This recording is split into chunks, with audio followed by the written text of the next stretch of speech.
It's the same game.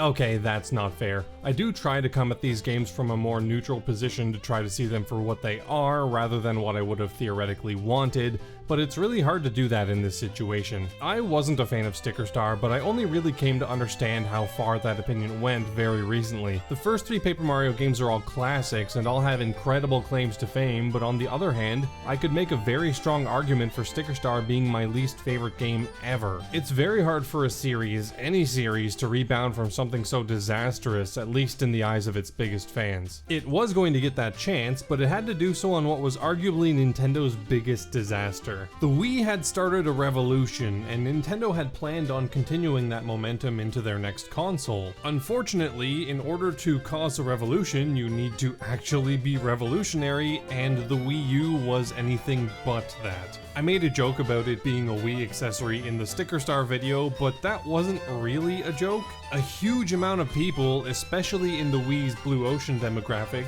didn't know what the Wii U was. The idea that it was just a new tablet accessory for the Wii was a very real and surprisingly common perspective, and that cemented its almost immediate failure. I bought one on day one, but very quickly came to realize that the core conceit of the system wasn't one that was really going to take off. The DS and 3DS were such great ideas because they were such small handheld systems. A game like The World Ends With You only works as it does because it was able to harness 2 different screens for 2 different gameplay experiences in a form factor that allowed the player to very easily swap their focus between them. Scaling that up to the size of a TV breaks the entire concept and turns basically all of its strengths into weaknesses. Taking something like the Wii U and turning it into a success would have required nothing short of several miracles. Not even Mario Kart 8 could save it. But if you remember, there was another Nintendo console that ended in failure but allowed for a lot of really cool games. Early in the Wii U's lifetime, I was very much hoping it would end up like the GameCube, as it wasn't going to be a commercial hit no matter what Nintendo did, but they could at least use this more niche release to experiment and take their franchises in new, cool directions again. And to be fair, that did happen a few times. Xenoblade Chronicles X went full sci-fi with a truly open world. Mario Kart 8 introduced its new gravity mechanic to gargantuan success even beyond the Wii U, and don't even get me started on Breath of the Wild. But in a lot of cases, Nintendo decided to use the Wii U to basically just make weird mixes of Wii and 3DS games, but in HD. And for a company so self-destructively focused on creating new, unique experiences at the cost of even making a good video game, the level of rehashing and lazy, creatively bankrupt releases in an attempt to bottle that lightning again really made being a Wii U owner tough, even with its surprisingly high highs. So in 2016, when Paper Mario Color Splash was announced, I wasn't really thinking super rationally and got pretty upset, which is frankly pretty embarrassing to think back on. At that point, I knew what Sticker Star was like, and it looked identical, so I knew in my heart of hearts that it was going to be just as bad. What made me more furious about it was that I knew what Sticker Star was like early in its development. It was originally going to be very similar to The Thousand Year Door, with partners, regular RPG mechanics, and everything like that. But Shigeru Miyamoto, as he does, told the team to go in a new direction because the proto Sticker Star looked like a remake of the GameCube game. So, seeing what seemed to just be an HD remake of Sticker Star, the resentment for this game, what the series had become, and the people steering it in these unwanted directions just boiled over. Honestly, when I saw the first trailer, I effectively vowed to never buy another Paper Mario game again. I did end up changing my mind before it released, but I never really got over the fact that Sticker Star was getting the direct, basically remake of a sequel that Thousand Year Door couldn't get because it would be too similar.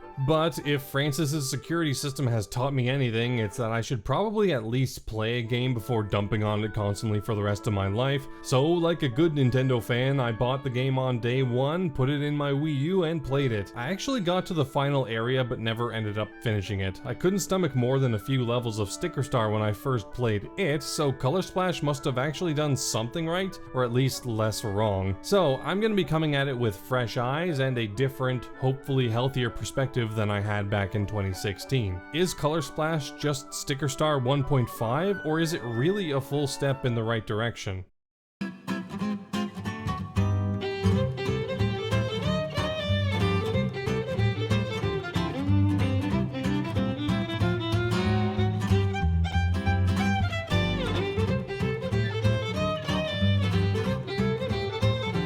Right off the bat, we've got our first major improvement. This intro section is a million times more effective than Sticker Stars, and it shows that they actually put some effort into it. It's a dark and stormy night, and Peach travels to Mario's house to show that she had received the folded up corpse of a Toad Godfather style, with the only identifying bit being a postmark of a place called Port Prisma. They then travel to this new land only to find no one there. Through some investigation, Mario and Peach eventually wake up Huey, who's going to be our companion for this game. Shy Guys are draining people of their color, leaving them effectively dead until color is returned. On top of that, Port Prisma's big paint stars have disappeared, much to Huey's dismay, and needs Mario's help to travel the world to get them back. In order to help with this, Huey wrings himself out and imbues Mario's hammer with the ability to paint things, and with this at his disposal, Mario and Huey head off to try to find the missing paint stars and restore color to Port Prisma. There's a couple things I really like about this intro. Right away, we've got a mystery, so I'm on board. We know that the paint stars are missing and that Shy Guys are draining color from the world, but we don't know why, and we don't know who's pulling the strings. Well, we do, since there's Bowser tape from Sticker Star around town, so it's definitely Bowser, a bit of a flub there, but at the very least it doesn't spell things out for us right away, and particularly unobservant players may not even notice. On top of that, the game is taking place outside of the Mushroom Kingdom. That seems like such a small thing, but a huge reason the Thousand Year Door and Super Paper Mario were able to be so creative with their worlds was because they weren't restricted to the environments and theming of the Mushroom Kingdom. Just knowing that puts hope in me that we'll be seeing some area archetypes that aren't just the standard Plains, Forest, Desert, Ocean, Ice, and Fire zones, and will show some creativity that was severely lacking in Sticker Star. Port Prisma is our tutorial area where we learn how to use paint, how to do our basic battling, and how we'll progress to new levels, the mini paint stars. It's basically the same progression system as in Sticker Star, but it at least feels a bit more cohesive here. Overall, this intro is pretty good, leagues ahead of what Sticker Star did at least. What would have made it a lot better is if Peach actually helped with Mario's quest, but she's relegated to hotel duties, so that's a bit disappointing. Now, before we move on, one weird thing I noticed is that this game no longer has the traditional storybook narration that all the previous games had. This seems like a small detail, and it is, but it was pretty important because this marks the true end of the Mario story origins of the franchise.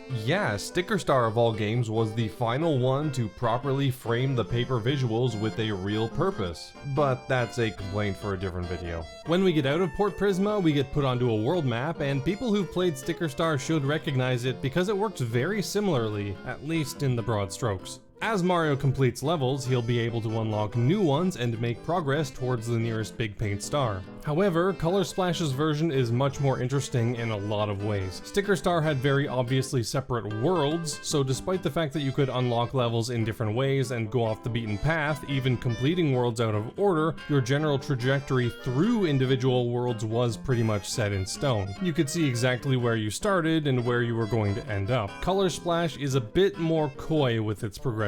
On the world map, before you unlock specific levels, all you can see are faded dots with no connections between them. This is pretty cool because the game can sort of keep you guessing as to what the next level will actually be. You could think that a level exit will bring you to something that's close to where you are, only to be guided halfway across the map to something completely different. This map design did come with some concessions, however. Sticker Star's map was surprisingly open and non-linear if you knew what you were doing, and I posited that this was basically an accident, people not playing the game in the way that they were intended to and getting to places they shouldn't. I think Color Splash kind of proves that. While progression through the map is often non-obvious and surprising, the overall progression through the game is very linear.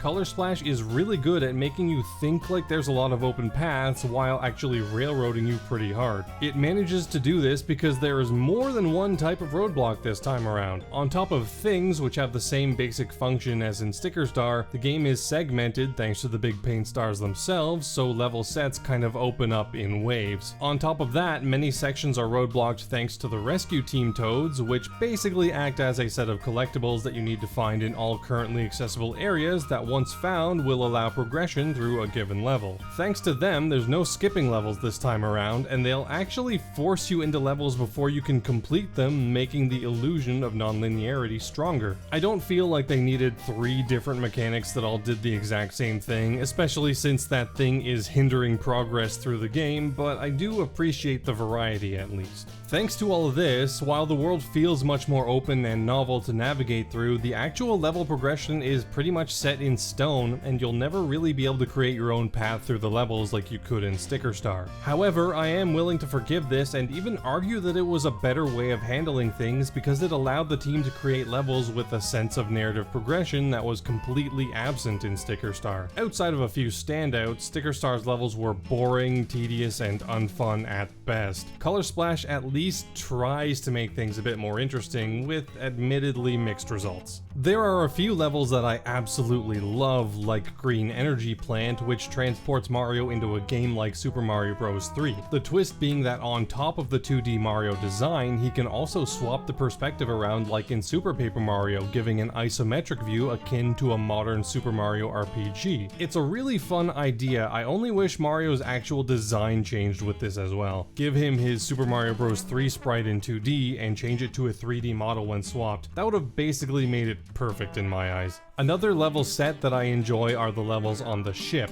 After the first one, which is basically just a set of mini games, they all share one idea, being able to swap between dimensions and affect the other like in Metroid Prime 2. But the fact that the team wants to do stuff like this, having multiple levels with the same ideas, same set of toads, and similar settings just makes me question the world map as a whole. Give all of these toads names and instead of separate levels, have them all be interconnected like the first 2 games and you've got yourself a Paper Mario chapter. Not a particularly good one, the setting is still fairly sterile and lacks the organic lived-in feel from previous games, and the toads here are nowhere near as fleshed out as any real character, but the structure is there. Like, I don't understand it at all. They clearly wanted to make a more fleshed out chapter-based game here. The foundations for it are everywhere, but it feels like they took that game and forced it into Sticker Star's structure, like trying to connect 2 incorrectly shaped puzzle pieces. And that's definitely a shame, because if they had committed to that structure, it could have worked really well thanks to the writing, which is one of the game's biggest overall highlights. I had said that Super was the funniest game in the series, and while its best jokes are definitely more iconic and will stand the test of time more, I feel like Color Splash is far better at telling its jokes overall. Because the story of the game and its sections are so light, it doesn't really need to worry about whether or not something will make sense based on the situations or characters. It can just turn anything into a joke. It never takes itself seriously. It's always either making a joke or setting one up. In a vacuum, these are great, but the longer the game goes on, it starts to get draining. It's only got one setting, Gag Factory, and if you want anything else, you're not going to get it. The funnier writing does make the countless toads that populate around Port Prisma a bit more bearable though. 99% of them are still just variants of regular Toad or regular Toad plus Scarf, so there's still not really any characters, but the dialogue is greatly improved and more likely to entertain. They even give NPC status to some of the enemies, and some of the game's best jokes come from Shy Guys breaking the fourth wall and talking about their lives as generic, unnamed bad guys.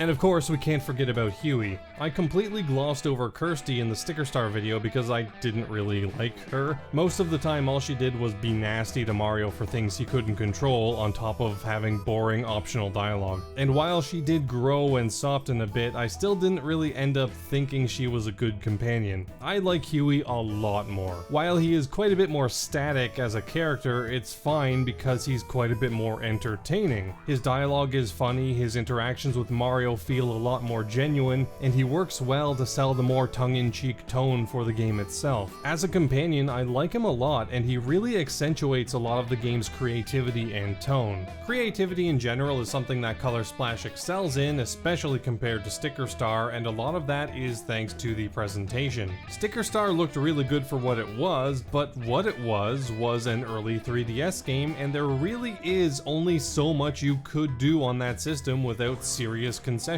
The Wii U had basically basically none of those restrictions, so they were able to go super hard into making everything look as good as possible, and in my opinion, this is easily one of the best looking games on the system, period. Just bumping the resolution up does a huge amount for this visual style. It's hard to properly sell the texture of paper and cardboard at 240p, because everyone knows exactly what papercraft stuff looks like. Color Splash is able to sell it incredibly well. From the visual effects and layering, to the lighting, to the texturing, it's all top notch and makes the game a treat for the eyes the entire time. I love how they're able to interpret things with paper, especially things like waterfalls. Absolutely gorgeous. Even just the color choices are amazing here. Sticker Star was incredibly bland, but since Color Splash focused so hard on primary and secondary colors, it had to make its color choices for its areas bold and bright.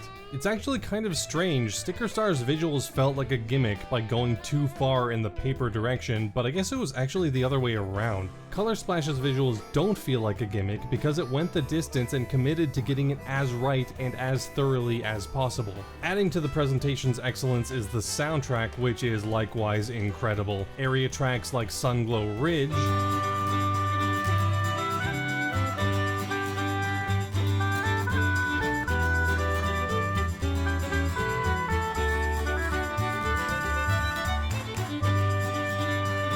is a gorgeous track driven by woodwinds, and the bluesy Marmalade Valley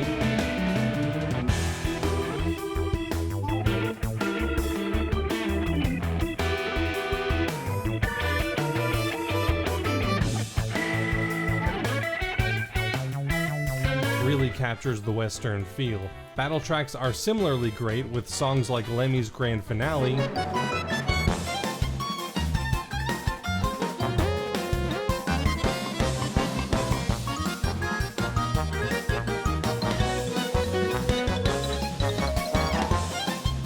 being an absolute jam of a circus-themed track, and Rumble with Wendy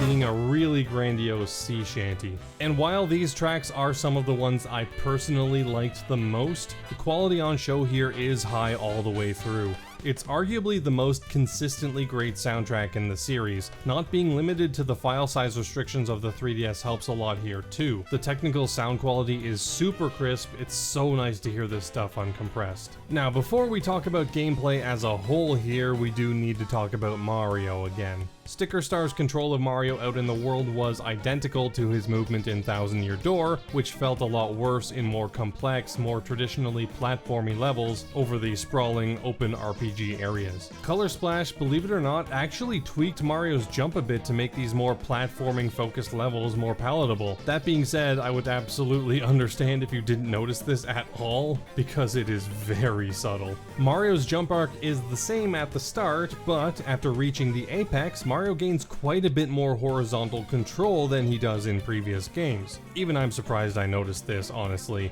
It's really a very small change, but just that little bit of control to correct mistakes makes a big difference. I still don't think this style of movement fits well with this style of level design, but it's quite a bit more bearable than it was in Sticker Star at the very least. But of course, that is just a small detail, and in the grand scheme of things remains as one, because overall, Color Splash doesn't do a whole lot to really differentiate itself from its predecessor in any meaningful way. One thing that is different is that you won't be seeing any battle stickers lying around anymore. In Sticker Star, you had to gather stickers in order to participate in battles, and doing so often meant going through levels and peeling stickers off one by one to fill your sticker book. That's completely gone in Color Splash, at least it seems like it is. Right away in Port Prisma, you may notice that these blank spots are all over the place. After Huey gets wrung out into Mario's hammer, Mario can paint these spots, filling in their colors. Upon doing so, generally one or two things will pop out: coins and cards, which replace stickers but generally fulfill the same purpose. I came very close to loving this mechanic.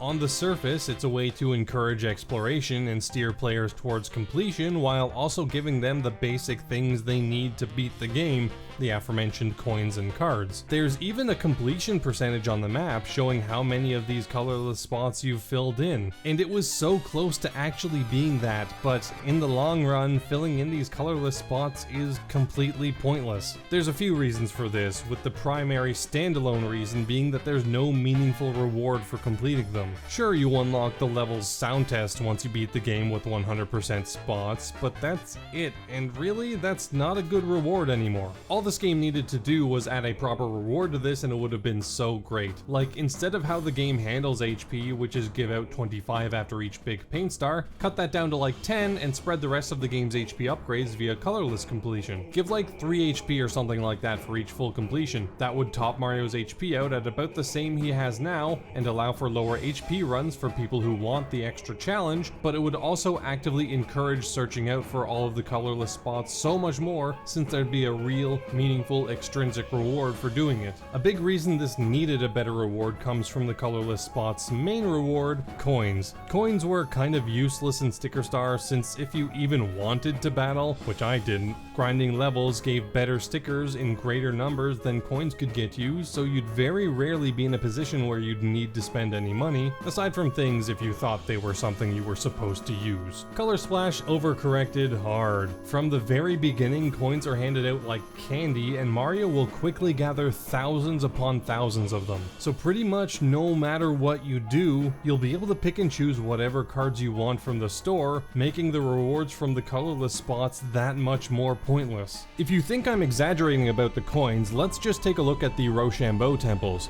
The very first one can, no joke, net you 1,800 coins in just a few minutes. For the record, this is the lowest payout of these temples for beating all 3 rounds, and you can play them over and over again to gain infinite resources with effectively no time wasted or effort expunged. You can even skip the cutscenes, which you can't do anywhere else. They do try to make it harder by removing opponent patterns if you sneak your way in after winning, but that gets reset if you grab any mini paint star, so it's not nearly as much of a deterrent as they think it is. Now, as I've said before, I hate grinding, but when the rewards for grinding are so absolutely broken and disproportionate, you gotta do what you gotta do. And since grinding out Rochambeau cash will get you basically anything you want, and will take less time than filling out dozens of colorless spots in the hopes of getting something good, it's kind of a no-brainer. And that's not even counting the other money factories like the Shy Bandit or the collectible Luigi's, which will both net hundreds of coins each on their own. Battles, if you even want to do them, kind of end up as pay to win, which is a weird thing to say, but it won't be the last time I say that, unfortunately. Something else you'll come across in levels are these unfurl blocks. Now these are incredibly simple. Sometimes you'll just see a block with a red question mark on it. In order to unfurl these, you'll need to find an unfurl block and hit it, then quickly rush back to the other block before the timer runs out. These aren't super common and only account for like 20 seconds of play at a time, but it adds a sense of urgency every once in a while, and I do like them. There is one other new mechanic here too. Gone are Sticker Star's scraps and paper eyes into the ether of wasted potential forever, and in its place are cutouts. And in order to talk about cutouts, I guess it's about time we brought up this thing. Like I said, I was an incredibly early adopter for the Wii U, and I really wanted to like the system. I had a lot of problems with the Wii Remote, but I do admit that it did work really well in certain situations. I can't really say the same for the Wii U gamepad though. The more I played Wii U games and the worse pain I got in my neck from having to constantly look down at this second screen that really only made menus more difficult to look at, the more I realized that this really wasn't that great of a controller. And more importantly, I realized that the more a game relied on this thing, the more pronounced that problem was going to be. Color Splash uses the Wii U gamepad for many things, including all of its menus, but its most important use out in the world are these cutouts. By pressing Y in the right places, the world will freeze and the whole thing will move down onto the gamepad. From here, you'll have to trace the line, which will create a cutout in the world. Mario can then move through these cutouts to get to new areas. Generally, whenever there's an impassable obstacle, you're probably best off to just press Y to see if there's a cutout around. Now, there's no reason to force these sections onto the gamepad touchscreen, aside from Nintendo desperately trying to make you think that this clunky, detrimental tablet is as cool as they want us to, and yes, every single time you do a cutout, you have to draw out the outline on the touchscreen. Ignoring the inputs for them, I do kind of think cutouts work better for the game than paperization and scraps did. Sure, those had far more potential, but cutouts are almost always used as a movement ability to get Mario to new places, and I'm always on board for new ways of traversal. Note that I said almost always, since there are more uses for cutouts, with the other major use being things. Yes, things are back, and oh boy, was I definitely happy to see them return. To be completely fair, they are handled far better here than they were in Sticker Star, but that's like praising a high jumper for not hitting the Earth's core. It's the lowest bar possible. But credit must be given where credit is due, and yes, Color Splash is a noticeable improvement here. Firstly, there are far fewer thing objects, only 27 throughout the entire game compared to Sticker Star's 64. On top of there simply being far less, almost all of the things you find have uses, only 5 of them being optional, and the mandatory ones are almost always on the critical path to begin with. To be clear, the same problems that faced things in Sticker Star remain, like if you use a thing before a required battle or overworld use, you're just stuck until you go and get one, so they still act as arbitrary roadblocks to progression that punish the player for using the game's mechanics, and yeah, I still hate this. Yes, having played Sticker Star recently, I know that using thing objects in battle is a trap, but it really shouldn't be the player's responsibility to account for the game's obvious, blatant flaws. The developers should have abandoned a bad idea and replaced it with a better one. But Color Splash does attempt to remedy this situation a bit, often by lampshading really hard about the fact that you need a certain thing before you can progress and to come back once you've found it. Of course, pointing out the fact that your game design is bad doesn't fix it, but it is definitely better than just throwing players to the wolves. Color Splash also has a hint system that makes keeping track of which things you need simpler. Talking to this toad will give you a hint about what thing you'll need next in your adventure, and will even tell you if you already have it. And if you don't but have previously found it, you can just buy it from this toad in the same area, which is admittedly convenient. The last change to things that I really appreciate involves how they're stored in the inventory. In Sticker Star, important thing stickers would often take up to 4 times the amount of space compared to regular stickers. The idea, I think, was to balance out the power of things, but it really just made keeping them around frustrating. If you've seen a deck of cards though, you'd probably know that they're all the same size, and thankfully that applies to things as well. Yeah, things no longer take up more inventory space than other attacks, so carrying them around is so much more reasonable. You're still probably not going to be holding more than a couple at a time since they're much less of a focus and more used for progression, but at the very least you aren't actively punished for having them ready. They even make carrying things around more useful thanks to replica cards. These are basically duplicate thing cards that you can hold with the original, which are identical except for the fact that they can only be used in battle, making you more likely to hold on to your originals instead. And with that, I guess it's about time to talk about the battle system, because believe it or not, there's actually a ton here to talk about. When the game was first announced, I was actually kind of hopeful that the battle system may have gotten a complete overhaul. I mean, there's no reason to change from stickers to cards if they weren't going to change how they were used, right? That's Nintendo's whole thing, make a mechanic first, then match the visual design to that mechanic. I started thinking of games like Batten Kaitos, which is a great RPG that uses cards and deck building mechanics as the foundation for its battle system. And I'm going to be completely honest here, if Color Splash used its card theming properly and had things like deck building, hand management, that sort of stuff, and it wasn't just like a reskin of stickers, this would be a very different video. But alas, it seems like good ideas are too hard for intelligent systems to come up with anymore, so what we got was a slightly tweaked version of Sticker Star's system. When you first enter a battle, you'll see that a lot of things are unfortunately very familiar. Mario still can't target individual enemies, action commands are still all A presses, Mario still has to use up his technically finite resources in order to even participate in battles, things are still required to survive most bosses, and the only meaningful reward for battling is still coins. Now, I believe I've made my thoughts on this system very clear in the previous video, so I won't be retreading that much ground here. It's a fundamentally flawed system that offers very little in terms of inherent fun, and even less in service of a game as a whole. But if I were to say that these systems are identical, I'd be lying. There are quite a few changes that make it much more interesting to talk about. While this was a bit of a nitpick, I hated the hammer action command in Sticker Star because it just didn't make any sense. While the timing for the hit is identical in Color Splash, the visual cue has been completely reworked, and along with it being much easier to hit for full damage, it just feels so much better to get a hit with a proper visual cue. On top of that, the timing window for the jump action command gets tighter after every jump this time around, so unlike Sticker Star, you actually have to pay attention in order to max out your damage, and this makes landing all of the hits feel way better too. Speaking of feeling better, with the stickers being reworked into cards, their use in battle is quite a bit easier to stomach for two main reasons. First are the addition of multi-hit jump and hammer cards. In Sticker Star, if you wanted to hit multiple enemies with any sort of guarantee, you basically needed to use an item or a thing sticker, or hope for a good hammer hit. Now, if you have 3 enemies that will definitely be beaten with single jump cards, you can just use a 3 jump card and achieve the same result with a third of the resource cost. Second is that the Battle Spinner has also seen a significant rework.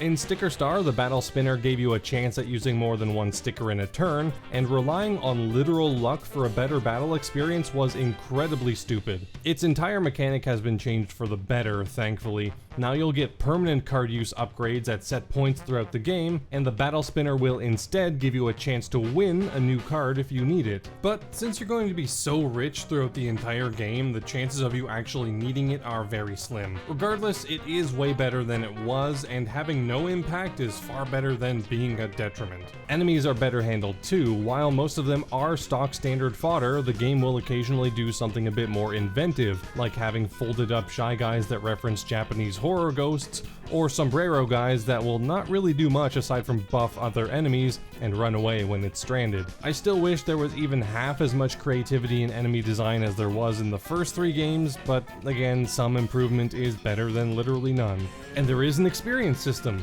Sort of. As I said, Mario will now get his main HP upgrades after each boss, so there's no traditional level ups, and cards still determine all of Mario's damage, but there is one slight wrinkle: paint. Some cards you find will not be fully colored in, instead being completely black and white. These cards will do significantly less damage than their colorful counterparts, but they aren't stuck that way. Mario can paint these cards using his paint supply. He starts out with 100, but as you battle, Mario will collect hammer scraps, and after gathering enough of these, it will increase Mario's maximum paint. Now this is only sort of an experience system since the upgrades to Mario are indirect at best, and since you're probably going to be enormously rich throughout the entire game, you can just buy already colored in cards, making his paint supply fairly moot, especially because thing cards are effectively free to paint in. That being said, any sort of true character progression is a step in the right direction, and it should be, if not applauded, encouraged as much as possible.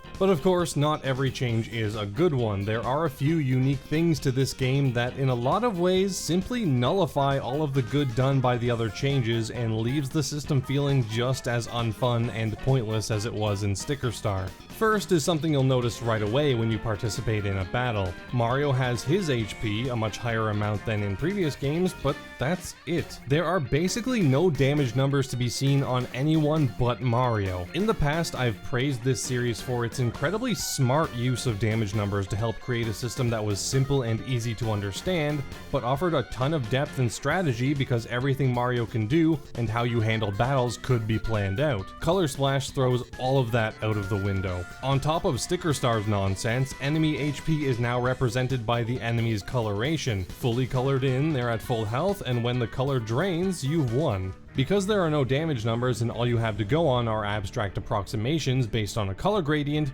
you can never really know how much HP any given enemy has, or which cards you'll need to use in order to defeat them. Yes, this enemy looks like it's close to being defeated, but do I use one big attack and hope it's enough, or do I use multiple and risk wasting cards for no reason? Much like in Sticker Star, if I make the right call, it doesn't feel good, like I actually planned or strategized a win, and if I don't, it feels even worse because the wrong decision was entirely made because the game chose to not give me the information that was needed to make an informed strategic choice. It even affects affects the paint system, since while yes, painted cards will do more damage than unpainted ones, how can you know how significant the change is if the only indication for damage is vague and obtuse? And don't say look it up online, because this sort of basic information should in no way be hidden from the player behind fan-made wikis. Remember Tattle?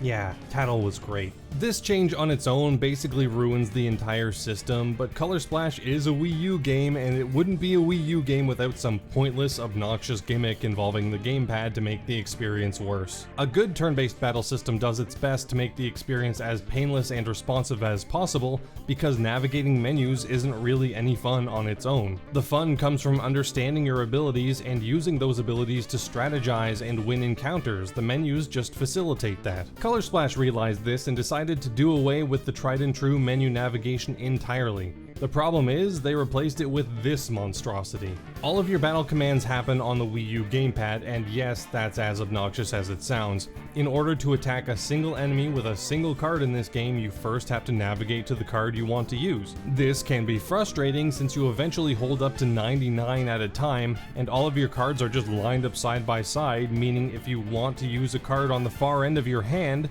you have to scroll through nearly 100 cards just to get to it. Once you've chosen your cards, you then have to paint them, manually, one at a time. The painting can be skipped with pre-painted cards, but you still get sent to that part of the menu regardless. Lastly, for some inane reason, you have to flick the cards up onto the screen in order to actually use them. That's 3 separate steps in order to do the most basic of actions which you have very little strategic control over. And if you change your mind for any reason on what cards you want to use, you have to go back step by step and start from the beginning. The Battle Spinner too, you can only use it before making any card choices, so if you decide you want to spend the money to get another card, you have to go back to the start. On top of all of that tediousness, it's all done on the gamepad screen, so you're breaking your neck every time Mario gets a turn. On the positive side, you aren't forced to do it all on the touchscreen and can be done with traditional controls, but the game never tells you this and tries really hard to hide the option, so I wouldn't be surprised if many people never even knew that button controls were a thing. Ugh.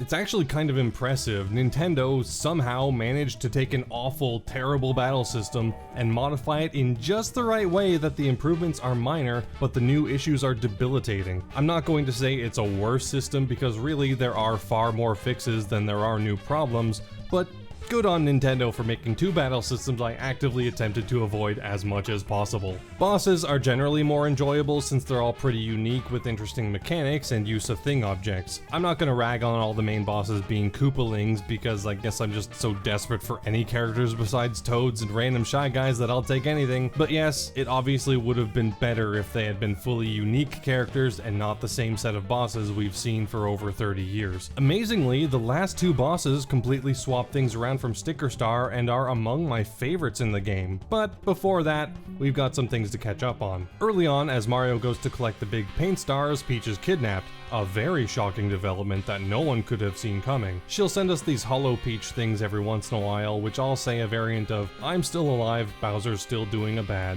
Anyways, with Peach gone, we now have a real goal instead of saving the world or whatever. From the big paint stars, Mario eventually learns about what happened and why the color is being drained from the world.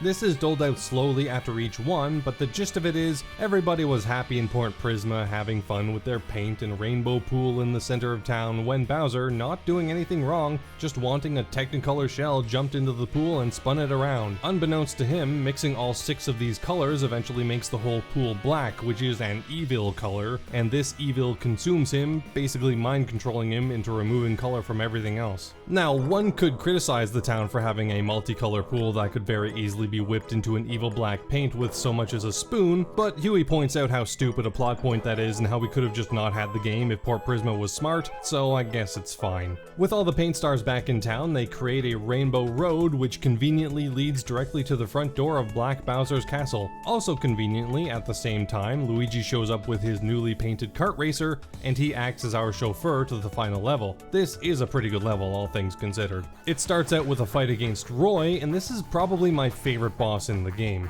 He steals all of Mario's paint at the start and uses it against him.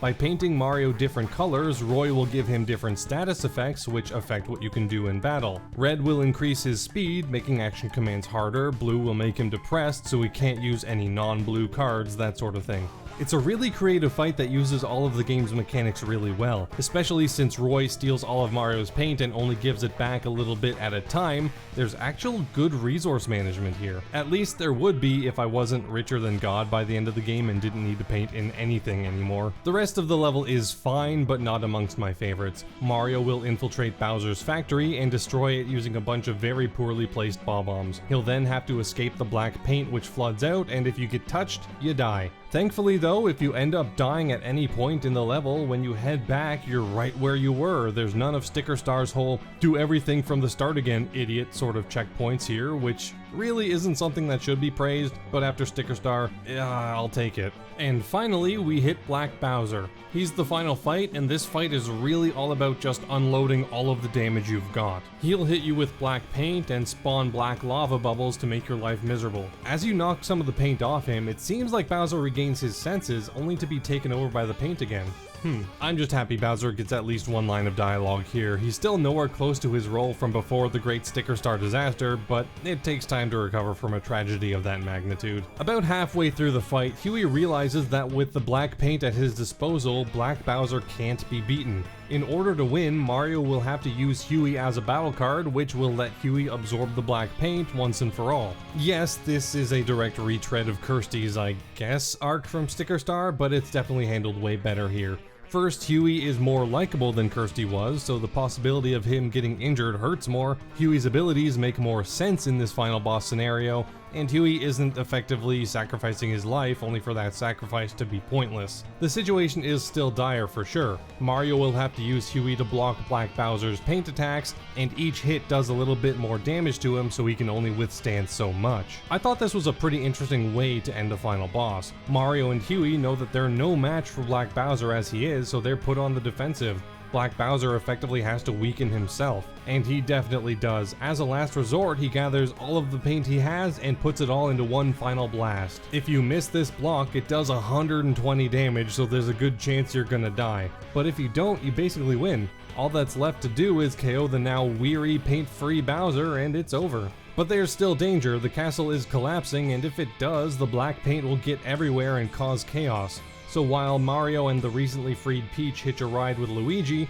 Huey stays behind to try to stop it. He has no trouble at all just poofing Bowser's castle into a card. He should have done that at the start, but I guess we wouldn't have had to buy a game that way either. With his job done and the black paint fully contained, Huey heads off into the sky for some reason, and he's gone forever. And after a quick celebration, the credits roll.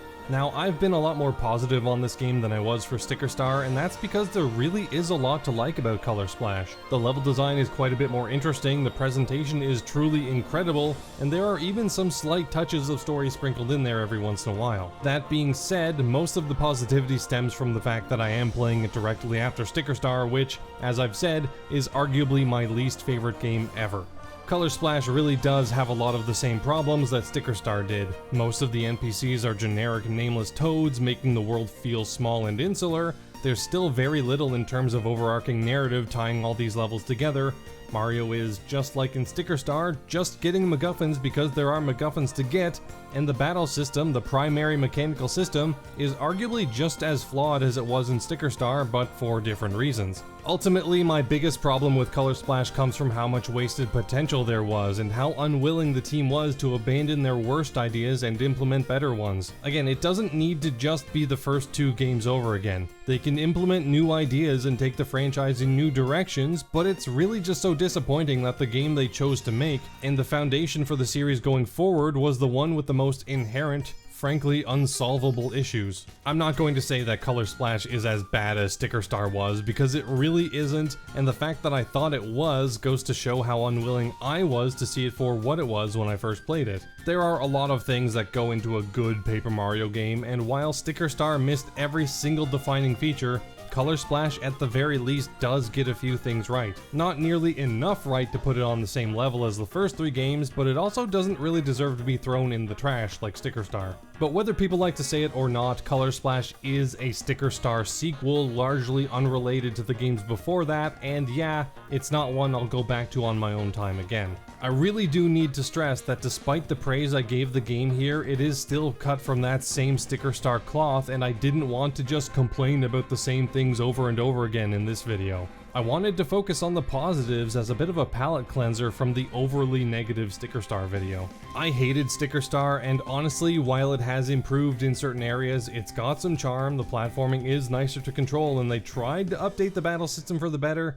I still can't say that I liked Color Splash overall. I certainly didn't have nearly as bad an experience as I did when I first played it, where I was basically just trying to find things to dislike, but its flaws are still large and frequent enough that it's still firmly in the bottom half of the series in my mind, and it's really done nothing to convince me that this was the right direction to take the series in.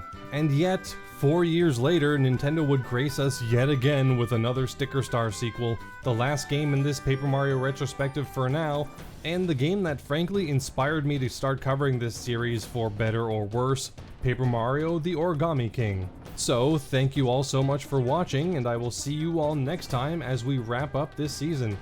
See you later.